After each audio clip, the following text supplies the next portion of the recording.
वो तो करना ही है, लेकिन इलेक्शन कमीशन ऑफ इंडिया ज़्यादातर समय में ऐसे शेड्यूल्स को अनाउंस कर रहा है कि ऐसा लगता है कि बीजेपी के द्वारा शेड्यूल जारी किया जा रहा है, तो उसके निष्पक्षता के ऊपर तो संदेह हो गया है। इसीलिए जो सुप्रीम कोर्ट का जजमेंट आया है कि इलेक्शन कमीशन का जो कंपोजिशन है उसको दुरुस्त करने की ज़रूरत है, और मुझे उम्मीद है कि इलेक्शन कमीशन डिक्लेयर करेगा आज शेड्यूल या कल, जब भी करे उसके बाद फेयर इलेक्शन होने चाहिए, यह जरूर इंश्योर करे। बिल्कुल असर है, और ये देश का मूड है जहां पर बीजेपी सोच रही है कि जीतेगी चुनाव, क्योंकि कारगिल लेह का हिस्सा है और यूनियन टेरिटरी का जो डिमांड थी पूरा बीजेपी सरकार के द्वारा किया गया, फिर भी जनता महंगाई बेरोजगारी की मार से त्रस्त है, और केवल 2 सीटें बीजेपी की मिली है। बीजेपी को उम्मीद थी कि लेह और कारगिल में तो जरूर जीतेंगे, जम्मू एंड कश्मीर में इतनी उम्मीद नहीं थी, ये जम्मू में ही हारेंगे, क्योंकि जिस तरह से तानाशाही हुकूमत, झूठ बोलना, बेरोजगारी, महंगाई, चीन के द्वारा अतिक्रमण के ऊपर चुप रहना और यह कह देना कि कोई घुसा ही नहीं हूं, ये सब गुस्सा व्यक्त हुआ है कारगिल के लोगों के द्वारा। ये जुमला है, और अयोध्या तो भारत में है, सिंधु तो भारत में नहीं है, तो देरी किस बात का है?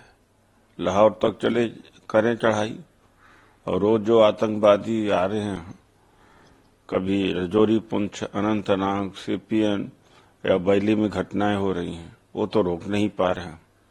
लोगों को एक मुद्दे के साथ जब उलझाते हैं तो फिर दूसरा पैदा करते हैं, तीसरा पैदा करते हैं। तो सीधे लाहौर पर चढ़ाई करके पाकिस्तान को मिला लेना चाहिए। कहने की क्या बात है? अब वायलेंस के लिए जनता को भड़का रहे हैं और अधर्मी बनाना, और इस तरह से जो भावनात्मक चीजें हैं भड़काया जा रहा है राहुल जी के खिलाफ। ऑलरेडी उस परिवार ने शहादत दिया है, तो बीजेपी क्या चाहती है? राहुल जी का क्षति करना चाहती है।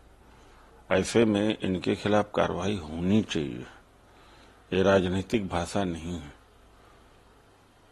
और एक दूसरी बात है कि गांधी जी को, नेहरू जी को इन्होंने एक समय रावण बनाया था 1945 में, और आज वही फिर से दिखाई पड़ रहा।